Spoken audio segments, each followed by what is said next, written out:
کوئی سونے کے لیے اپنے بستر پہ آئے تو رسول اللہ صلی اللہ علیہ وسلم فرمایا جو سونے کے لیے بستر پہ آ رہا ہے وہ بستر پہ آتے ہوئے یہ الفاظ کہہ لے لا الہ الا اللہ وحدہ لا شریک لہ لہ الملک ولہ الحمد یحیی ویمیت بیدہ الخیر وہو علی کل شیء قدیر سبحان اللہ والحمد للہ ولا الہ الا اللہ واللہ اکبر ولا حول ولا قوة الا باللہ۔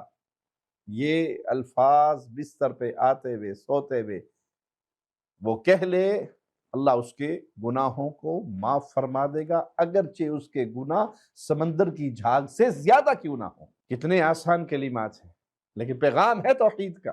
توحید کے بغیر یہ سب باتیں بیکار ہیں۔ عقیدہ درست نہ ہوا، ان کلمات کے معانی آپ نے نہ سمجھے، طوطے کی طرح رٹے مار لے تو کوئی فائدہ نہیں۔ یہ عقیدہ بنانا پڑے گا، لا الہ الا اللہ، اللہ کے علاوہ کوئی معبود برحق نہیں۔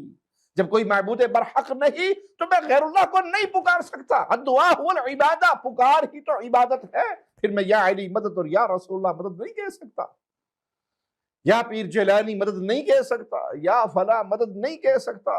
مدد مانگوں گا تو صرف ایک اللہ سے، کیونکہ میرا عقیدہ ہے لا الہ الا اللہ۔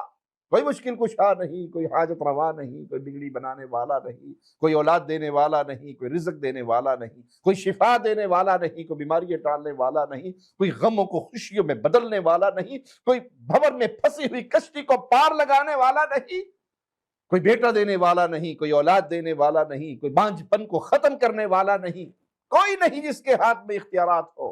یہ اختیارات تو معبود برحق کے ہے، اور میرا ایمان ہے لا الہ الا اللہ، معبود برحق صرف ایک اللہ ہے، وحدہ لا شریک لہ، یکتا ہے، اس کا کوئی پارٹنر نہیں، لہ الملک ولہ الحمد، ساری بادشاہت اسی کی ہے، ساری تعریفیں اسی کی ہیں۔ باقی سب کو کیا کہا؟ انتم الفقراء، تم سب مانگتے ہو، تم سب فقیر ہو، تم سب سوالی ہو، سب قلاش ہو، کس کے؟ اللہ کے۔